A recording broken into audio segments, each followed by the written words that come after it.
Too soon? We're ready. We're ready. Ready. All right. Really proud of the way our guys fought Saturday night. They battled the entire 60 minutes, actually played well enough to win. Obviously, it wasn't the case. Didn't come away with the victory, but had some really good efforts, and proud of the way they competed. It's a tough rivalry game. Every time we play it, it's a battle, and seems to come down to last possession or set of possessions, and so we just got to move on. Now we're up to Colorado, or on to Colorado. Arguably, have one of the best players in college football, maybe the best in the Hunter kid. He's tremendous. Quarterback's outstanding. They're playing really good football. 7-2. Early loss to Nebraska, and then close loss to K-State. Otherwise, they're playing outstanding.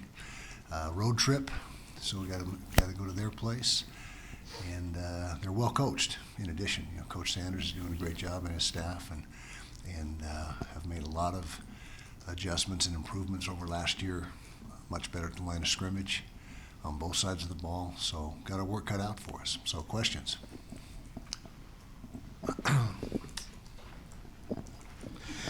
Kyle, after looking at the tape, maybe what changed in that second half that allowed the offense maybe not to get as much as the first? We just didn't execute as well. The play calling was fairly similar as far as the ratio run to pass.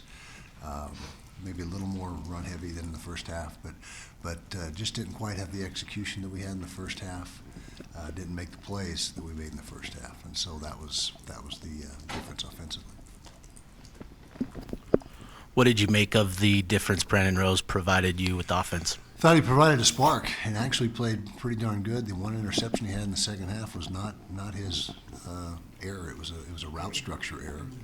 Had one of the receivers run the incorrect route, and so I thought that Brandon, for his first collegiate start and first opportunity, did a really nice job, and he did some. Like I said, did some good things. The tight end room was advertised as very deep, and Keithy is out. How do you see the workload being spread in that room? Who's up next, or which combination of players? Yeah, well, Carson Ryan is a player that is right up there towards the top, and of course Bentley's been seeing plenty of time all season long. Landon King becomes more of a factor for us, as hopefully does our big tight end Caleb Lohner. Let's see who's left. There's one more guy left in there. We got 5 of them left. Whom I miss? Subi Taranga. Subi Taranga has had his role all season long. Not as much as last year, and it's a little bit diminished since the beginning of the year. But he's another guy that will be in the mix. So we still have plenty of depth and plenty of bodies in that room, and guys that can get it done. But we'll miss Brant. I mean, it rips your heart out to see that happen to Brant, and it looks at least at this time pretty extensive, and certainly season ending from what we understand, and so we thoughts and prayers extended to Brant and his family. You've asked the quarterbacks to do a couple of difficult things this year. Obviously, first-year freshman Isaac Wilson has to start, and then you give Brandon Rose his first start in a rivalry game against the top-ranked team and all that stuff. How do you get to a point where you're not having these kids be in these difficult positions because it's hard for them to do it? You know what I mean? Keep our starter healthy.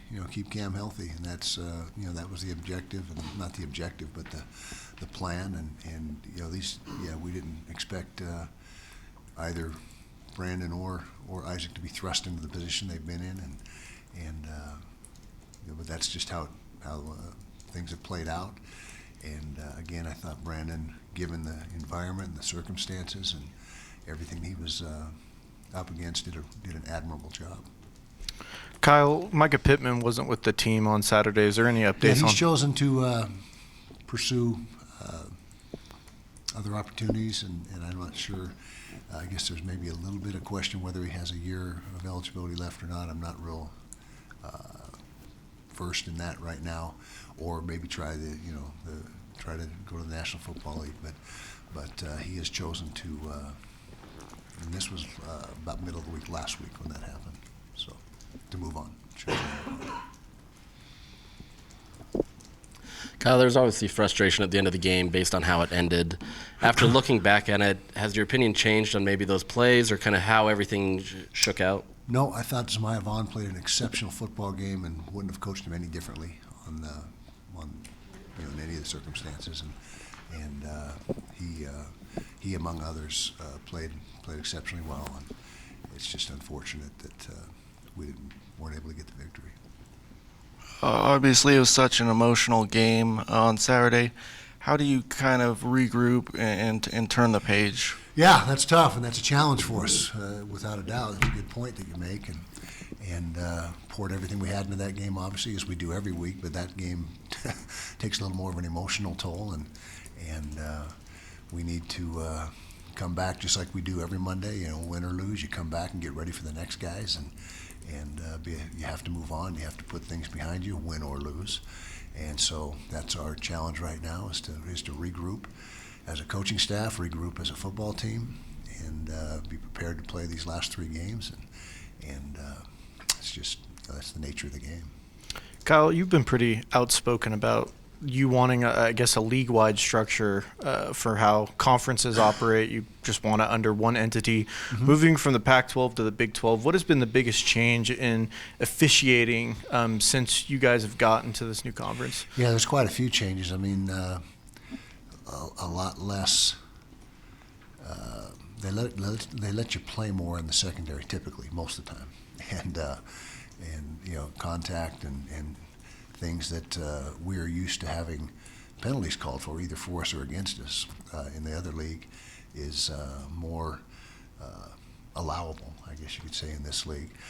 Also, like on your return units, punt return, kickoff return, you can be a lot more aggressive with your blocking and your hold-ups, and it's just a lot more physicality to it that lets, or maybe not physicality, but contact and things that of that nature that happen don't get called nearly as much as in the previous league. I know you have numbers available on that sense. Do you have that statistic, like penalties called and that sort of thing to the validate Pac-12 that? typically was the most officious, I think that's a word, officious conference in the country, and Big 12 I think is somewhere more in the middle. And so yeah, there is statistical data that says that the Pac-12 was very officious. Makes me sound smart, yeah, or really stupid. One of the two. Yeah. Kyle, you got a 10 a.m. game. Can you just kind of give us a schedule as far as like when you wake up players, when do they eat, when you leave for the stadium? What does that look like? Yeah, it's early, and to me, early is great. You know that I've spoken my mind on that on many occasions, but typically there's a little bit differing schools of thought on the pregame meal. You eat 4 hours before the game. So I would say the earliest that people will eat before a game is 4:15, 4 hours and 15 minutes prior to the game, and the latest is about 3 hours prior to the game. We lean more towards the 3-hour mark, so we'll have pregame meal right around 7 a.m. Get them up at 6:30 and have pregame meal at 7. It's about a 25-minute shot to the stadium, I believe, so we'll leave. We typically try to arrive to the stadium about 2 hours and 10 minutes prior, so that'll put us leaving to the stadium about 7:30ish. And so it's get up, it's eat the pregame meal, it's get on the bus and go. It comes quick, and we typically have some meetings and some things we do on game day when it's a later kickoff that we don't do that day. We push them to Friday night and get those meetings done Friday night. The Colorado offense looks like it's still pretty heavy on quick throws to the perimeter to really talented skill players, and not just one, several of them. Right. Is that really what it is, and what kind of pressure does that put on your defense? It's one-dimensional on the one hand, it seems like, but on the other hand, it's really good at that dimension. Yeah, they're running the ball a little more efficiently and with a little more frequency than last year. About 80 yards a game. I can't remember the exact stat last year, but I don't think it was that much. It was more 50, 60 yards a game, and they're getting about 400 overall, and about 230 whatever throwing the football, or 330, not 230, 330 throwing the football. But yeah, the quarterback has a quick release. He's I mean, he's a terrific quarterback. He'll be one of the most likely the top players taken in the draft next year. And as you mentioned, not just Hunter outside. They got 3 or 4 guys they can get the ball to. And so that's a big part of what they do is getting the ball. Speed and space is what we call it, getting the ball into the hands of the playmakers in space and letting them do their thing.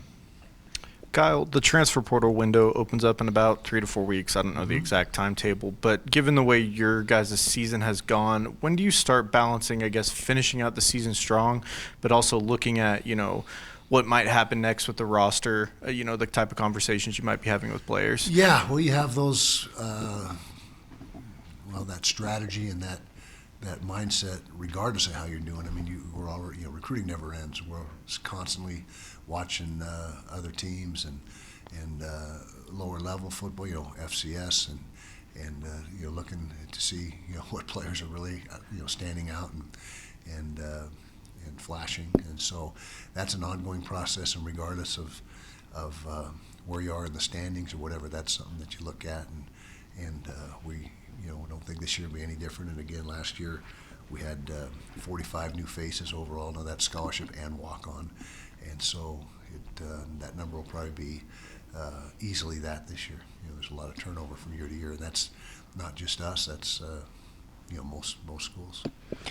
PFF graded Smith as the best player in coverage for you guys on Saturday. Can you just speak to his play on Saturday, especially with it being his first rivalry game? Yeah, Smith did an outstanding job and really did a nice job on the kickoff return opportunity that he had, and he's going to stay back there as the kickoff returner. You will see him continue to fill that role, but Smith Snowden is a really good football player, playing that nickel position or the slot corner, which is one of the most, if not the most difficult positions on the defensive side of the ball. We ask a lot of that guy. The coverage in there is tougher than on the outside. You don't have the sideline to protect you. And you also are asked to do some things in the run game, run fits and blitzing off the edge. So you got to have a real versatile guy there, and Smith is exactly what you look for. He's just a sophomore, and he's really doing a nice job for us. I didn't realize he was the highest rated player, but that's good for him. Mark Harlin was publicly reprimanded this weekend for his actions after the game. Do you have any thoughts or comments on that whole situation? No, I'll just say that everyone's emotions were running high after the game. It was an intense battle, and the way it ended was got people excited as well. And so it's just one of those things that when you're in the moment, sometimes you say or do things that maybe you wouldn't have otherwise, me included. Obviously, like I said, the transfer portal opens up in about 3 to 4 weeks. Have you gotten any word from Cam on what he's thinking in terms of potentially coming back, and what timetable would you place on that, if any? Okay, no definitive word yet. Cam is still mulling over his options. He just had a surgery on Wednesday of this past week, so that was first and foremost on his mind, is getting that surgery completed. And now he'll have time to, now that that's done, the next big thing is making that decision on which direction he wants to go, and expect to have those conversations with Cam starting up probably as early as this week, seeing where he's at. Oh, Justin, you never asked your question. Let's go, dude. Hey. Sorry I missed you. It's okay. Okay. He says, after the debacle of last Saturday, Debacle. Okay. as the whole program, how are you planning to get Vicious the team and to debacle. refocus to get ready to play in Colorado, and who also has a shot to play in the Big 12? Yeah, you got to refocus quick, just like everybody in the country. You play on Saturday and you mull things over and evaluate and do all that stuff on Sunday, and then on Monday you come in and you get going on the next guys. And so no different this week, other than, like I mentioned, the rivalry game has a heavier emotional toll than the other games, and it's not quite as easy to shift gears after that game, but you have to. I mean, it's I've talked about it earlier in the year, not letting one defeat or an incident affect the next one. You can't do that. You gotta try to flush it and get on to the next opponent. In the aftermath of the game, there was a lot going on. Players showed leadership. There was a video of Landon King picking up trash and that sort of stuff that was thrown onto the field. Just more looking for your thoughts on your players and their leadership in that moment and moving forward. Love our guys, love our players, love coaching this team. We've got a lot of high character players on this football team, and they've just continued to battle every week. It's been one of the most the most frustrating season of my career, and to see how they've handled themselves and continue to compete and fight has been awesome to see that happen. The year hasn't turned out anything like we hoped it would, or we're expecting, but they've continued to stay in the fight and continue to work hard in practice. As I said last week, we have not had a bad week of practice, very few even bad days of practice this whole season, and so that's been a positive. And I'd like to give a shout out to our fans too. The fans were awesome on Saturday night, and what a home field environment and advantage, and it was great to see the passion and the energy and feel the passion and the energy in that stadium, so we appreciate that. Okay, guys, thank you very much. Okay.